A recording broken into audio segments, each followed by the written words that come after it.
isn't there a difference between a two-state solution proposed by Trump's peace plan and the United Nations 67 borders two states? Yeah. Oh, I couldn't agree with this point more. There are 100 different flavors of a two-state solution, is the short answer. And again, this comes back to the sort of the naivety of peace, the naivety of ceasefire, the naivety of a two-state solution. So it's a goal for those of us who want justice and peace. You could even say, to be a little bit rhetorical for a second, two-state solution is also a Hamas goal because they've agreed to having a long-term ceasefire on the basis of the 67 lines. But let's dig into what this so-called two-state would be. I mean, the Trump plan is a two-state where you don't get a state. You get a colonial force, you get a Middle Eastern army ruling over you, billionaire technocrats ruling over you. So you have no sovereignty, no security, no rights, but you get peace. Although, of course, you won't get peace because you'll get Israeli raids and it'll be like a version of the West Bank. That's the Trump plan for the two states. So we live side by side, but it's basically just an entrenched occupation.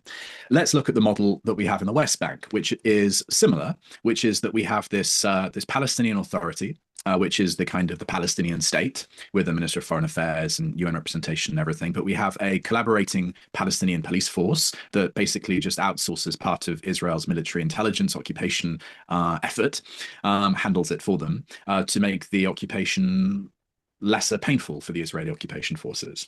And there's no meaningful sovereignty.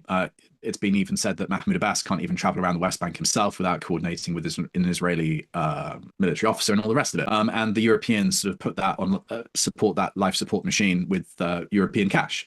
So that's another model which is not meaningfully just or going to lead to peace. But these are sorts of flavors of two states that the Israelis will go for. Now, let's say that they get rid of Netanyahu, they bring in a new Israeli prime minister.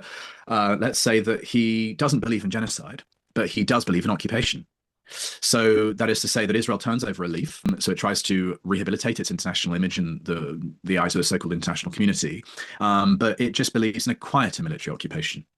And it can go on for longer. And this is why the word Palestinian rights or the term Palestinian rights is key, because you see all of these people who are pushing for two sides to talk and reconcile and all the rest of it, but they won't mention the word Palestinian and they won't mention the word rights.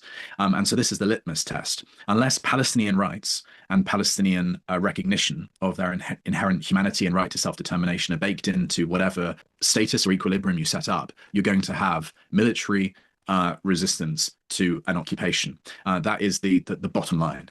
Now, the Palestinians are in no way defeated in terms of their spirit, in a non-violent sense, or in even a military armed resistance sense. They're no way completely defeated. It will have to happen that there is a reconciliation with this reality that Palestinian rights have to be recognized.